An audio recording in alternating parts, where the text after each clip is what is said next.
Well, as we reported, even parts of the Republican establishment are beginning to understand that Clinton and Obama corruption have precipitated what is an unfolding constitutional crisis that worsens by the day. House Oversight Committee Chairman Trey Gowdy, Judiciary Committee Chairman Bob Goodlatte have joined the call on the Justice Department to appoint a second special counsel to investigate FISA court surveillance abuses by the Obama administration era FBI and Justice Department. Both lawmakers say it's time to have an investigator with subpoena and prosecutorial powers, something the Department of Justice Inspector General certainly does not have. It was only 2 days ago that Gowdy said he was reluctant to call for another special counsel. Joining me now, Chris Farrell, Director of Investigations and Research for Judicial Watch. We've got a lot to cover. I want to begin, if I may, Chris, with your lawsuit seeking Bruce and Nellie Ohr's records to find out the relationship with the discredited, phony Trump dossier, and of course also GPS Fusion GPS's relationship to all of this.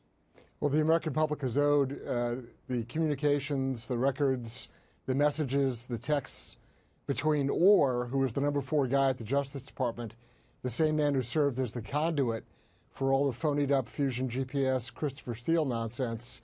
He was the go-to guy to funnel that information to the Justice Department and was a personal contact of Steele. And of course, his wife, Nellie Ohr, was working at Fusion GPS as an employee there. So Ohr is the very nexus of all this information flow and this peddling of phonied up dirty information. So we need to see who he's communicating with and what he was communicating. Yes, and it seems to me that the Justice Department itself and the FBI would want to have those answers themselves and be taking action because on its face, that's highly irregular conduct. It is highly inappropriate on its face again, and yet the Justice Department and the FBI have done nothing more than, in any case, demote someone. This is deeply troubling, and there's no sign they're going to expedite a response to your lawsuit. How long do you expect it to take to get resolution and to get those records, if you are to get them? We filed those requests in early and mid-December. We sued yesterday. It'll get before a judge in the next couple of weeks. There'll be an initial scheduling conference. I would guess, it'll be calendared for production probably within 60 days.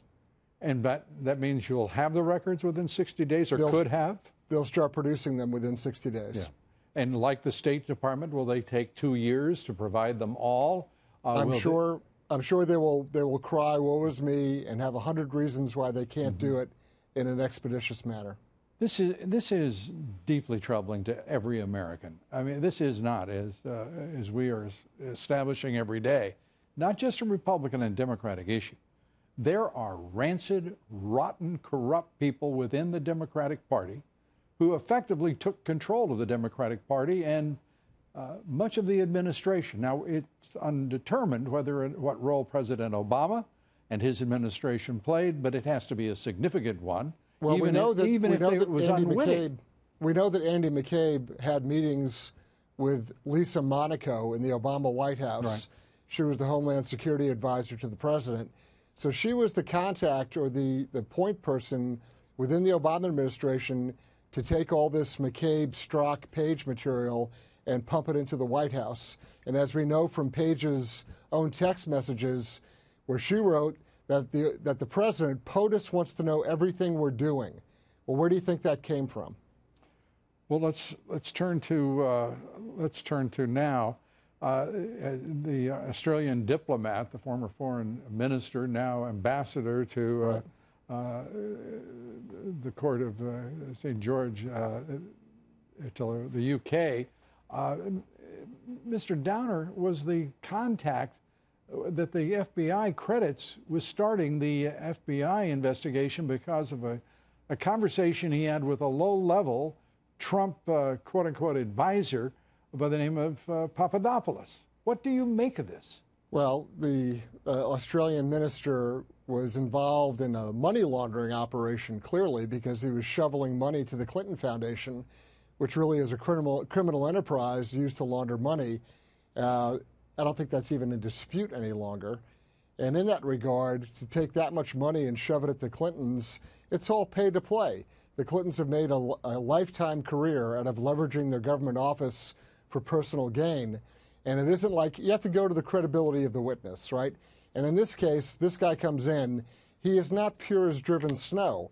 He has a vested financial interest in this Clinton lash-up. No one in, you know, it's interesting, Chris, because not only those that the FBI says it relied upon, and the dossier, and whether it's Christopher Steele, whether it is